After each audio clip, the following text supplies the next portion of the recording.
오늘 우리에게 주시는 하나님의 말씀은 신약성경 로마서 4장 말씀이 되겠습니다. 로마서 4장 18절에서 우리 22절 말씀인데요. 자, 신약성경 로마서 4장 18절에서 22절 하나님 말씀 펼치시고 우리 함께 또 영상으로 또 하나님 말씀 우리 같이 받도록 하겠습니다. 로마서 4장 18절에서 22절. 아브라함이 바랄 수 없는 중에 바라고 믿었으니 이는 내 후손이 이 같으리라 하신 말씀대로 많은 민족의 조상이 되게 하려 하심이라. 그가 100세나 되어 자기 몸이 죽은 것 같고 사라의 태가 죽은 것 같음을 알고도 믿음이 약하여지지 아니하고 믿음이 없어 하나님의 약속을 의심하지 않고 믿음으로 견고하여져서 하나님께 영광을 돌리며 약속하신 그것을 또한 능히 이루실 줄을 확신하였으니 그러므로 그것이 그에게 의로 여겨졌느니라.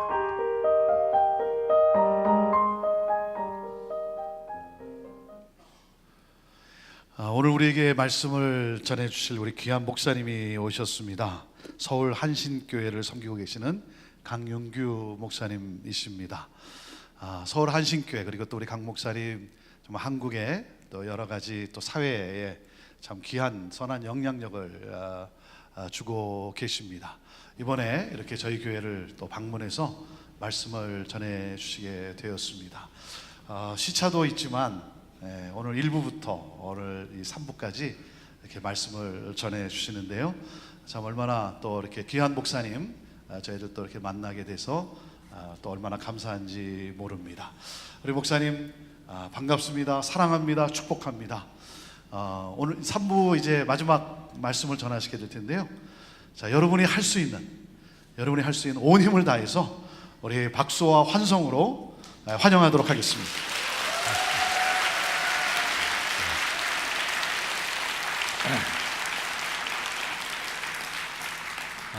먼저 여러분들 뵙게 돼서 너무 반갑습니다. 하나님께 영광 돌리고 또 제게는 큰 영광이 되겠습니다. 사실은 제가 권준 목사님을 뵌 것은 어제가 처음이었어요.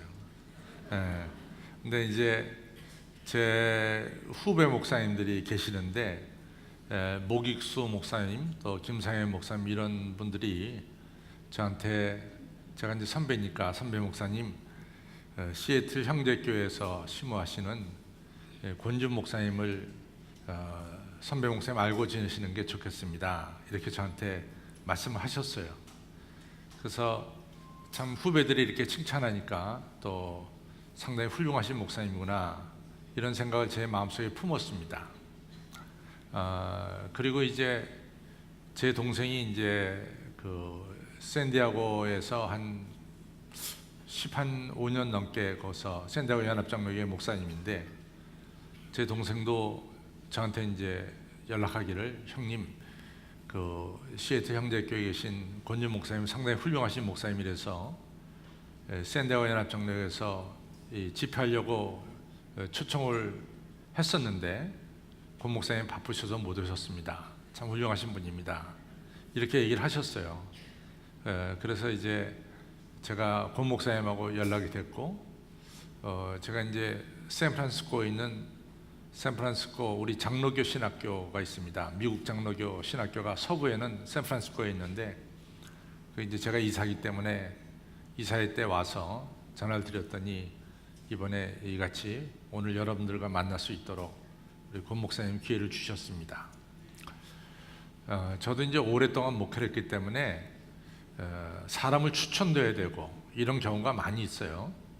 근데 제가 이제 보는 것 중에 하나가 뭐냐면은 저는 절대로 한 번 이렇게 와서 설교시켜 가지고 그분이 설교를 잘한다 그래서 담임 목사님을 모시는 건 저는 반대합니다. 왜냐하면은 누구나 한 번은 설교는 다 잘할 수 있어요.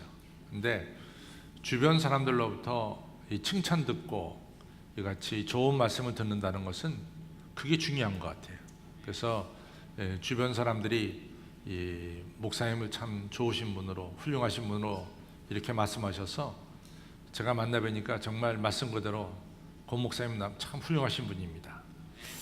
여러분들이 이같이 좋으신 목사님한테 말씀을 듣고 함께 신앙생활 한다는 것은 여러분들에게 행복입니다.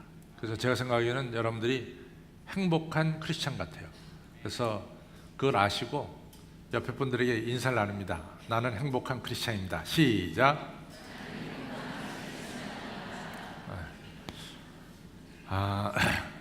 제가 1, 2부 때는 그런 얘기 안 했는데 오늘 3부 내가 성가대를 들어보니까 우리나라 가곡 같기도 하고, 굉장히 그 곡조가 가곡이에요. 그래서 제가 1981년부터 오늘까지 담임 목사를 했거든요. 그러니까 36년을 넘게 했는데 제가 또 미국서 만 13년 동안 미국 목회를 했습니다. 근데 오늘 시애틀에 와서 오늘 3부 성가대 찬양을 들으면서 내 마음을 타치했어요. 그 굉장히 한국적이면서도 아주 감성적으로 같이 귀한 찬양을 불러주셔서 감사합니다. 우리 한번 박수 보내주시죠.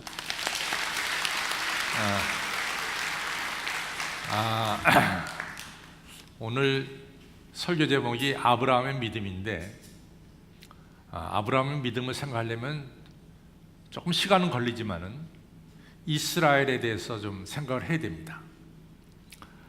우리가 이스라엘의 예언자들 하면은 이사야, 예레미야, 에스겔, 또 호세아로부터 시작하는 12소 선지자들이 나옵니다. 이분들을 가리켜서 우리가 이스라엘 예언자다 이렇게 명명하고 있거든요. 명칭을 부르고 있죠. 근데 성경을 보면은 물론 이스라엘에 대해서 예언을 많이 했어요.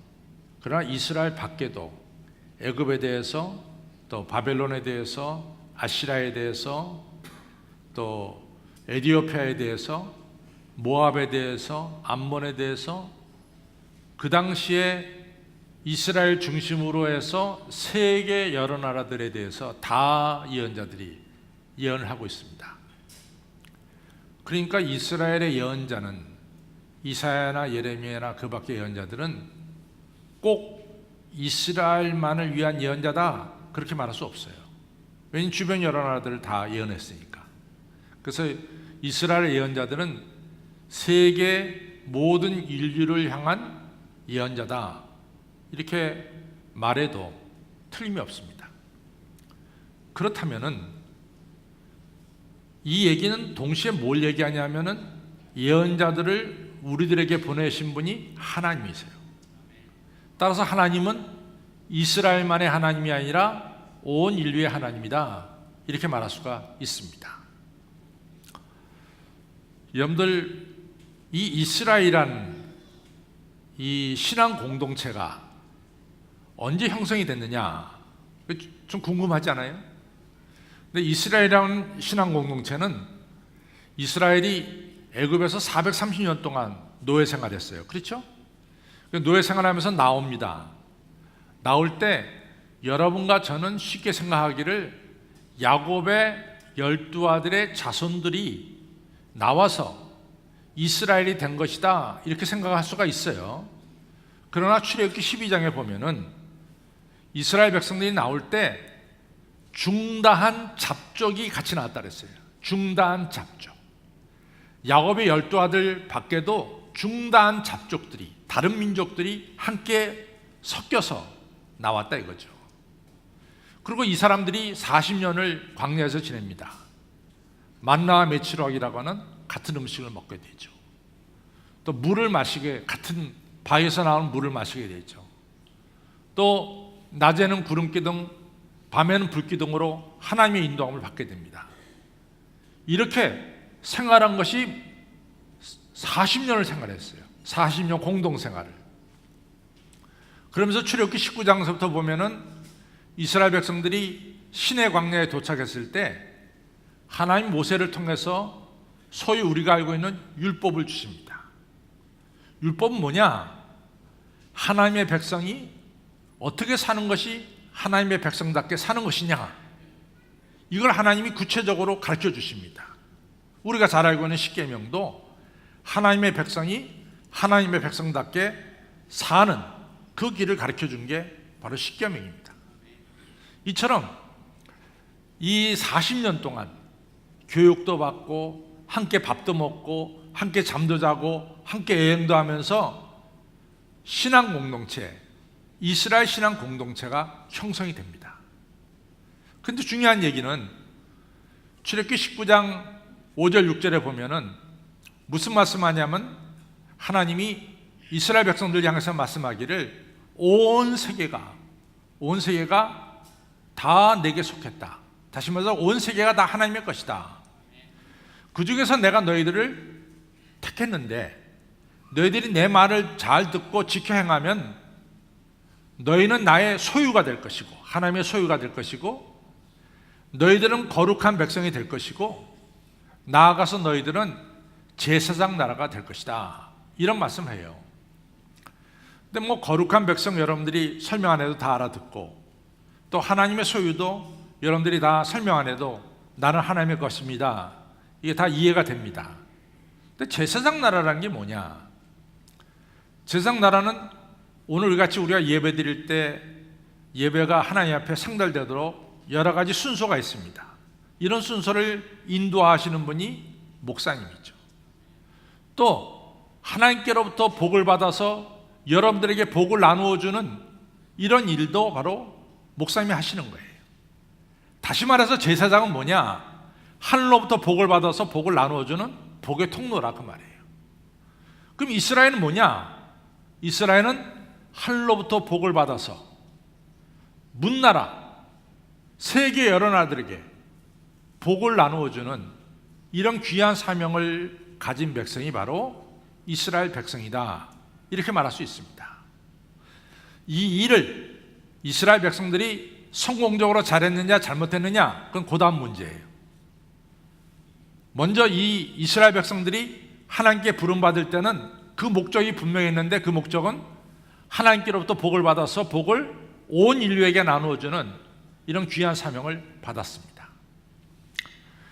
이스라엘 공동체가 이렇게 출애굽에서 광야 40년을 걸쳐서 이스라엘 신앙 공동체가 이루어졌는데 사실은 이스라엘이 언제 시작됐느냐라고 물어보면은 그 대답은 창세기 12장 1절에 있습니다.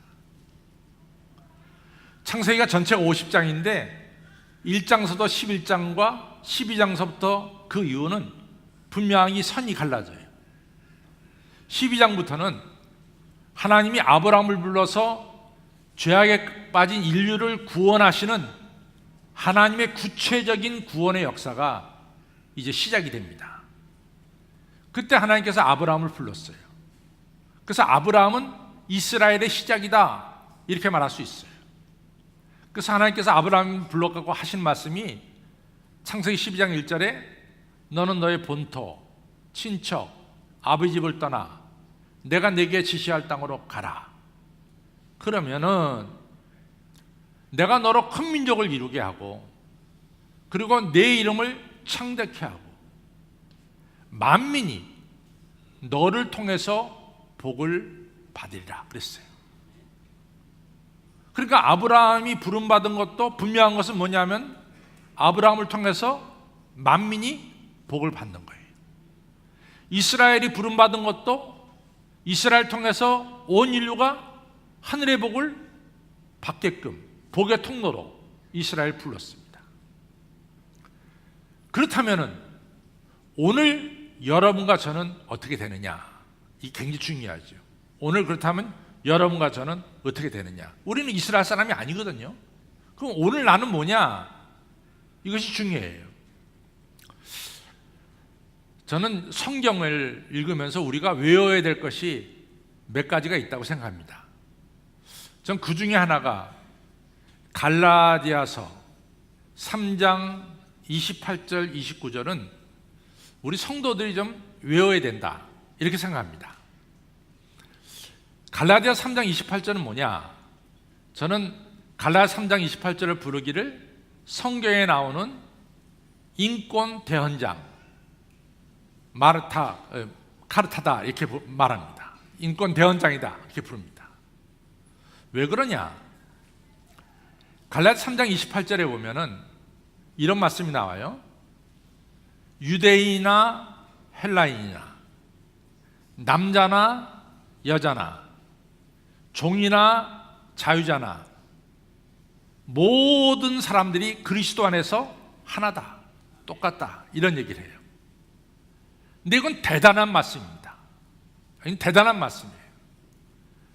여러분들, 로마서에서 사도 바울이 계속해서 얘기하는 게 뭡니까? 유대인들은 이방인들은 죄인이야. 이방인들은 구원을 못 받았어. 왜냐하면 이방인들은 할례도 안 받았고 율법도 없잖아. 그러니까 이방인들은 죄인이야. 구원받을 수가 없어. 근데 사도 바울이 뭡니까? 아니다. 누구든지 예수 그리스도를 믿으면은 죄 사함 받고 하나님의 자녀가 된다. 유대인과 이방인 사이에 차이가 없다, 이 얘기를 하잖아요. 그런데 유대인들은 그 당시에 끈질기게 할례를 받지 않고 또 율법을 가지지 않았으면은 이것은 죄인이다, 하나님의 자녀가 아니다, 하나님의 백성이 아니다, 이렇게 생각했어요. 그런 시대에 사도 바울이 갈라디아에서 유대인과 헬라인은 차이가 없다, 이런 얘기합니다. 반대로 뒤집어서 헬라 사람들도요, 헬라인이 아니면 다른 사람들 다 미개인으로 봤어요. 여러분들, 우리가 이제 신약 성경을 보면 잘 알 수 있는데, 신약 성경에 나오는 모든 인물들, 예수님, 베드로, 요한, 야고보, 바울, 다 유대인이에요.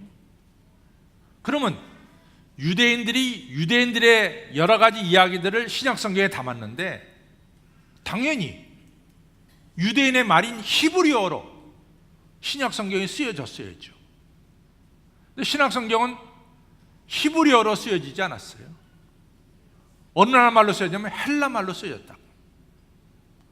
이 얘기는 알렉산더 대왕이 주전 333년에 전 세계를 이같이 잡고 나서 말이죠, 헬라 사람이 아닌 모든 세계 사람들을 미개인으로 봤어요. 그래갖고 이 헬라 사람들은 이 미개한 사람들을 깨워야 된다, 교육을 시켜야 된다, 이래가지고 강제로 헬라어를 가르쳤어요. 그래서 여러분들, 우리가 영어로 교육이 education이잖아요. education. 근데 이 education이라는 뜻이 뭐냐면 이 동굴 속에 있는 사람을 강제로 끌어낸다고 하는 educate 한다는 이런 뜻이 들어있어요. 교육은 조금 강제성이 들어있어요. 그래가지고 이 헬라말을 가르쳤기 때문에 유대인들이 자기네 나라 모으고 히브리어를 모르는 거야. 할 수 없이 헬라말로 성경을 쓰게 됐죠. 그러니까 헬라 사람들도 유대인들을 갖다가 미개한 사람으로 봤다고. 근데 사도 바울은 유대인이나 헬라인이나 그리스도 안에서 다 하나다, 이런 중요한 이야기를 합니다. 또 남자나 여자나 그리스도 안에서 하나다, 2000년 전에 이 말은 정말 천둥치는 말과 똑같아. 보통 충격적인 말이 아닙니다. 제가 이제 화요일 날은 우리 교회 순장들을 다 모아놓고 순장 교육을 시켜요. 근데 이제 어느 날 순장 교육을 하는데 요한복음 8장에 대해서 교육을 하게 됐어요. 요한복음 8장이 뭐냐면은 현장에서 간음하다 잡힌 여자를 바리새인들이 끌고서 예수님께로 왔어요. 그래서 뭐라고 말하냐면, 예수님, 율법에 보면은 현장에서 간음하다 잡힌 여인은 돌로 쳐 죽이게 됐습니다. 예수님 어떻게 하시겠습니까? 이런 질문이에요. 근데 우리 교회 장로님 부인인 권사님이 제가 이거에 대해서 이제 설명을 하는데 손을 들더니, 목사님, 질문이 하나 있는데요. 그래서 무슨 질문이세요? 네, 그랬더니, 목사님, 간음하다 현장에서 잡혔다면은 남자도 있고 여자도 있어야 되는 게 아닙니까?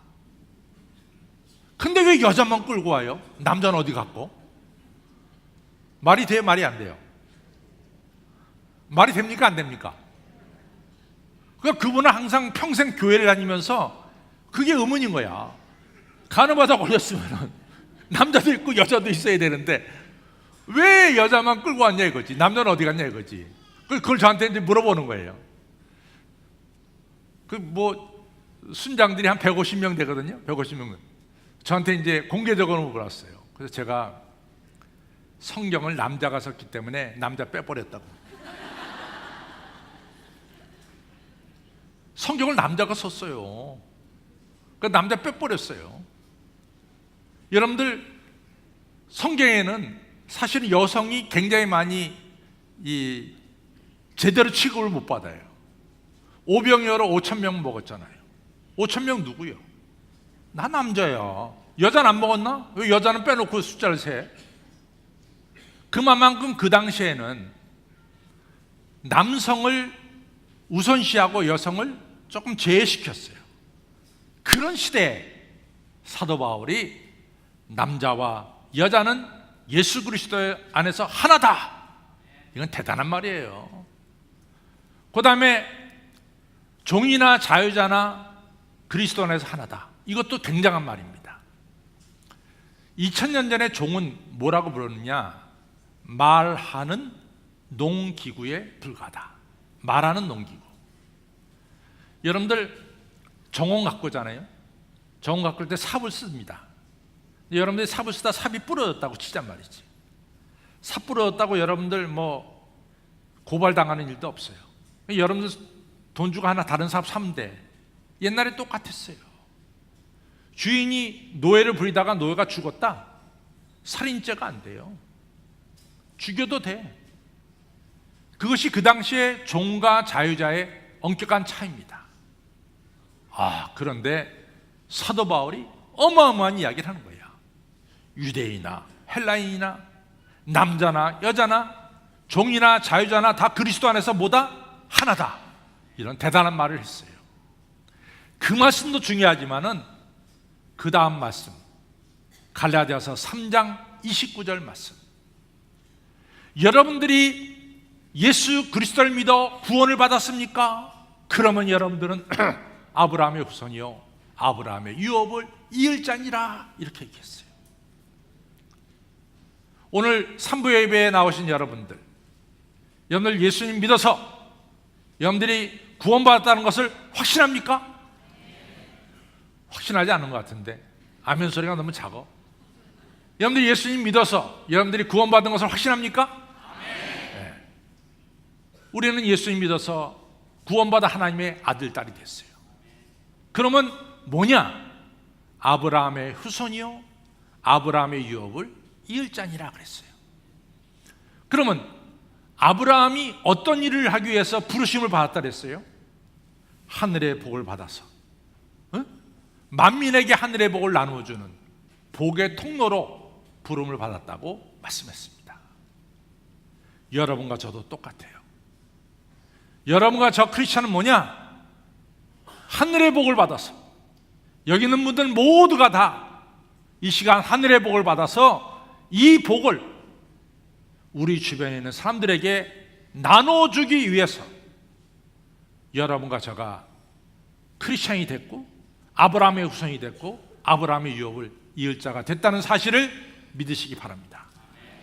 그래서 중요한 것은 우리가 아브라함처럼 분명한 믿음을 가져야 돼요. 그래서 오늘 이 시간 이 아브라함의 믿음에 대해서 좀 살펴보려고 합니다. 여러 가지 이야기할 수 있지만은 제가 시간이 되는 대로 한 3가지만 얘기하려고 해요. 첫째는 창세기 12장 1절에 하나님이 아브라함을 부를 때 너는 본토, 친척, 아비집을 떠나 내가 내게 지시할 땅으로 가라.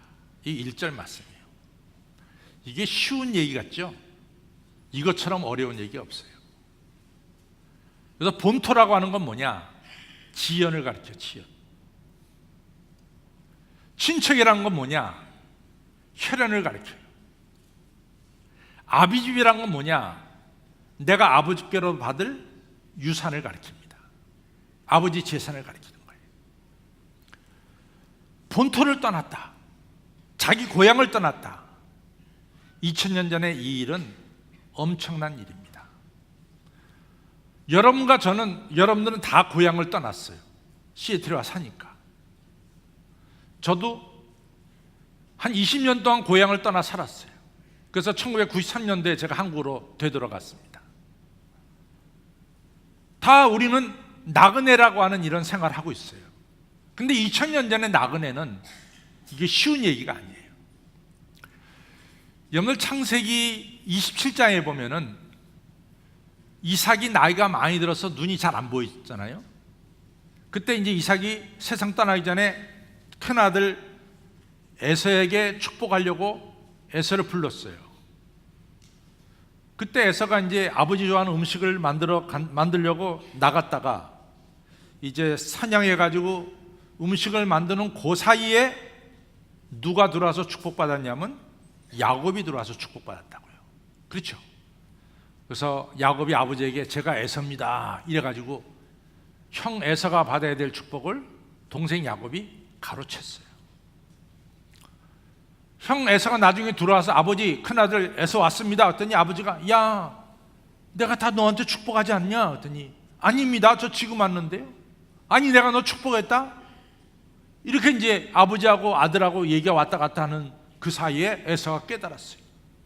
이 동생 야곱이 나 대신 축복을 가로챘구나. 이렇게 된 거죠. 그때 에서가 한 말이 있어요.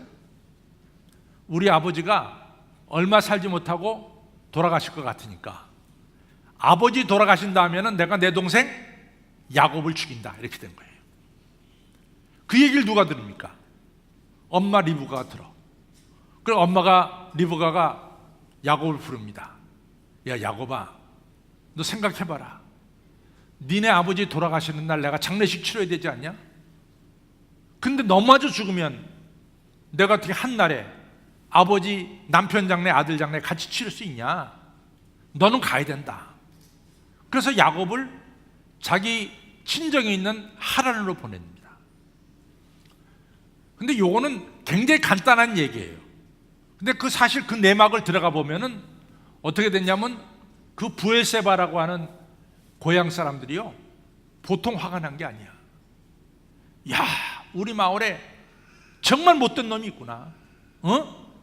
어떻게 아버지가 앞을 잘 안 보인다고 아버지한테 이 자기가 야곱이면서 에서라고 속여가지고 복을 받을 수 있냐 말이야. 야곱 너 참 나쁜 사람이다. 너 아버지를 속여? 그걸 하나님 속인 거와 똑같아? 너 참 나쁜 사람이다. 니네 형이 받아야 될 축복을 왜 네가 받아? 둘째가 형이 받아야지.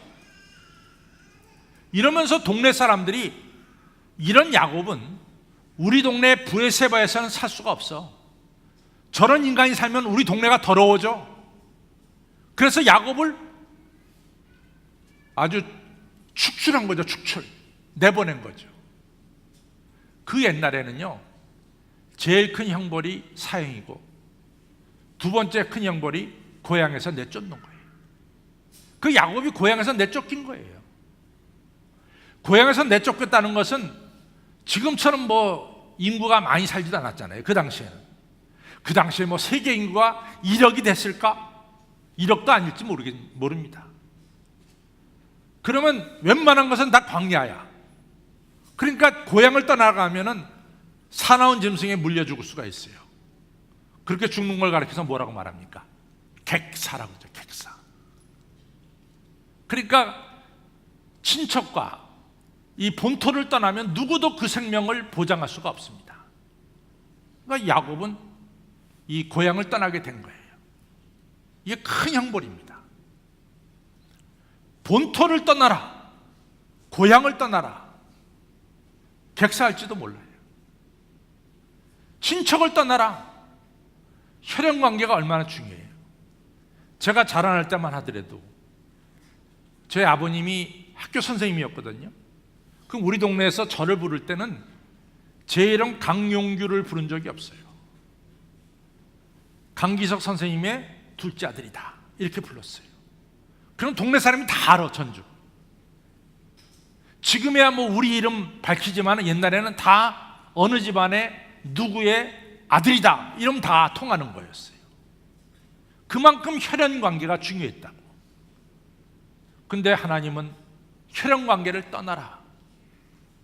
아버지가 너에게 물려줄 이 모든 재산을 떠나라. 참 무서운 명령입니다.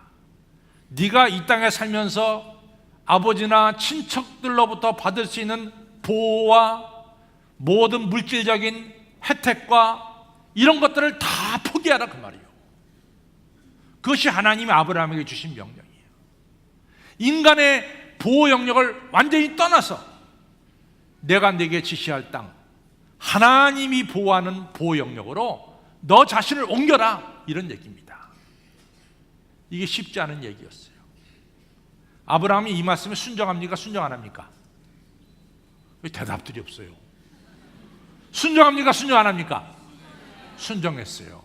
아브라함이 본토와 친척과 아비집을 떠나서 하나님이 지시한 하나님의 보호 영역으로 자신을 옮기게 됩니다.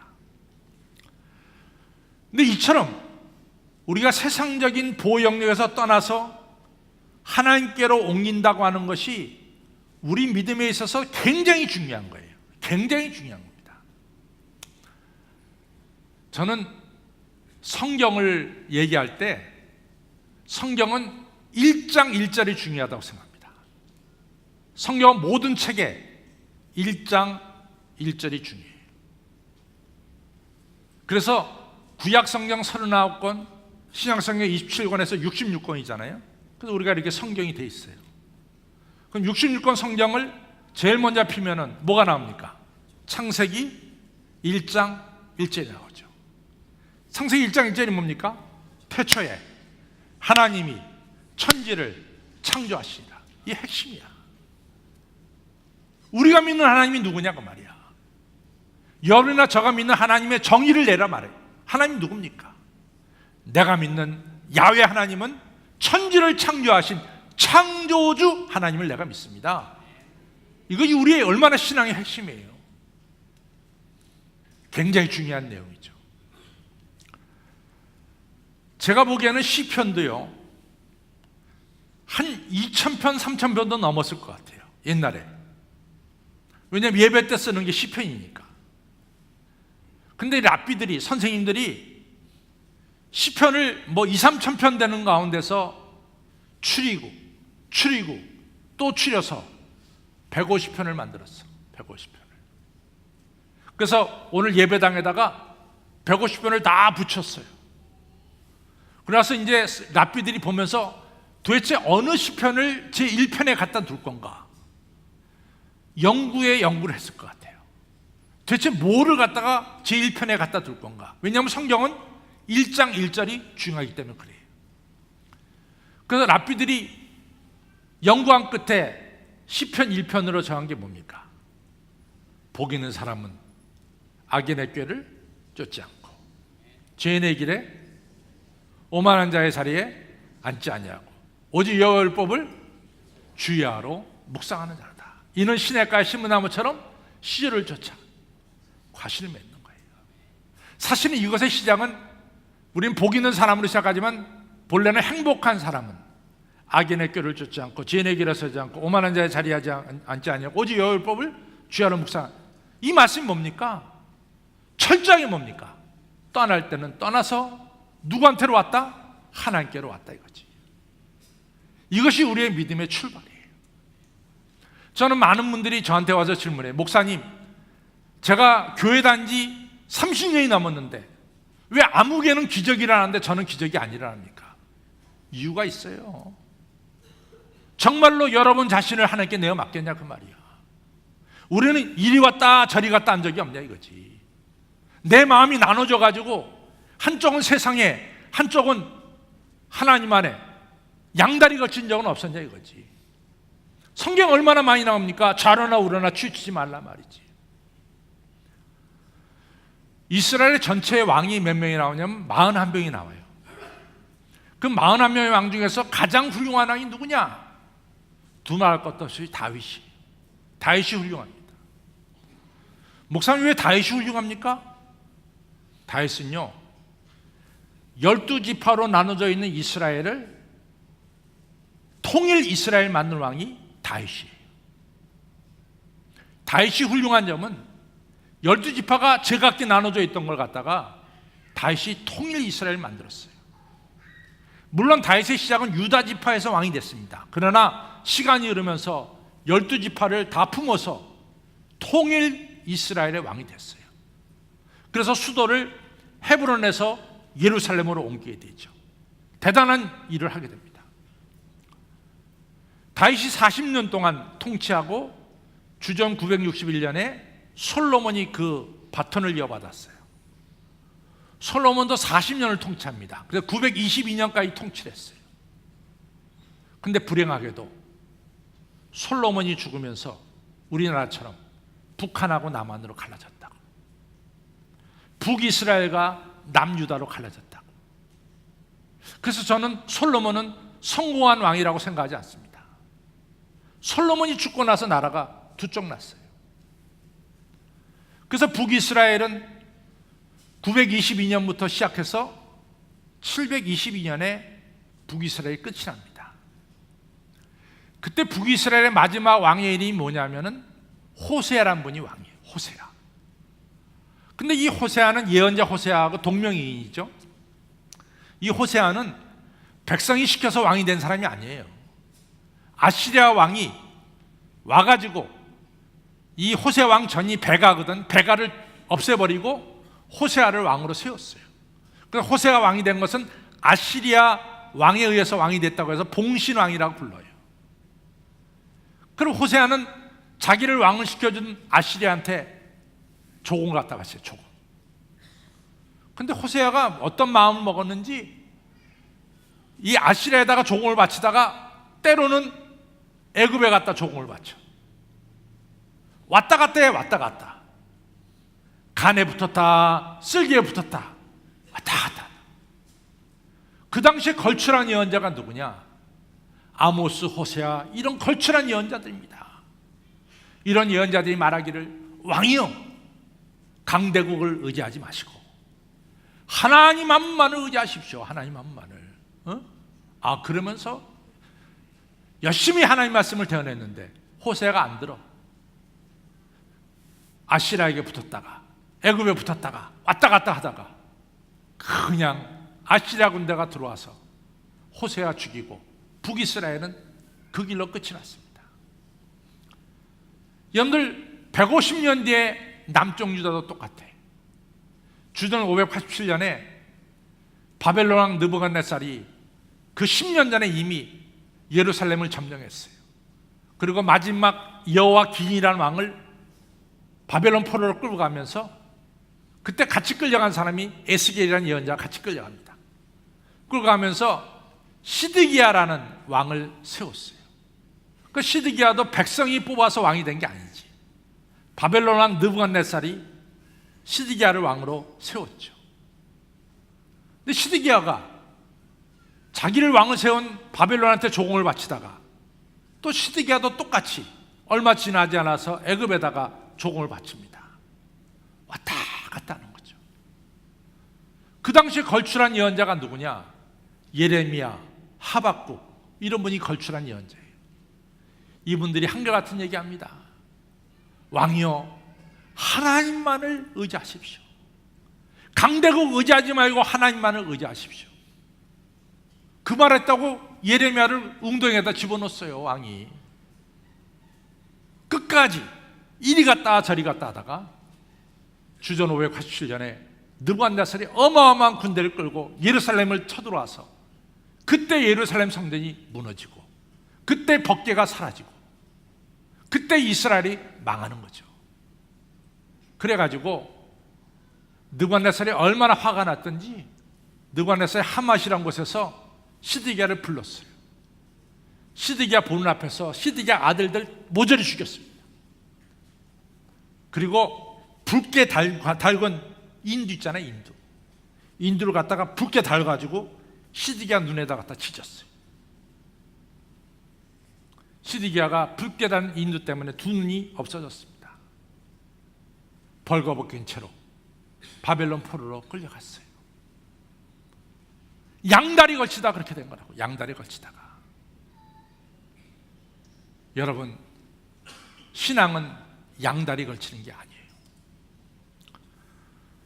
여러분들도 많이 걱정하겠지만은 한국에 있는 우리들도 우리나라에 대해서 많이 걱정해요. 외국 신문들은 너무나 서울 사람들이 평안한 것 같다. 그렇지 않아요. 사실 한국에 사는 우리 한국 사람들은 야, 이러다가 전쟁 나는 거 아니야? 뭐 이런 생각도 해요. 이러다가 전쟁 나는 거 아니냐고. 너무 지금 이 나라가 심상치 않게 돌아가잖아요. 저는 어딜 가나 설교할 기회가 생기면 그럽니다.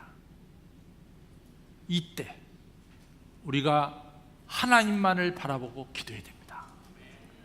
히스기야 왕이 18만 5천 명이라고 하는 아시리아 군대가 쳐들어와서 예루살렘을 둘러쌀 때 히스기야가 성전에 올라가서 옷을 찢고 죄를 뒤집어 쓰고 이사야 선지자와 함께 모든 백성이 기도할 때 하나님께서 18만 5천 명을 하룻밤에 다 없애고 이스라엘을 어려움에서 건져주셨듯이 우리 대한민국을 건져주실 분은 하나님 한 분밖에는 없습니다.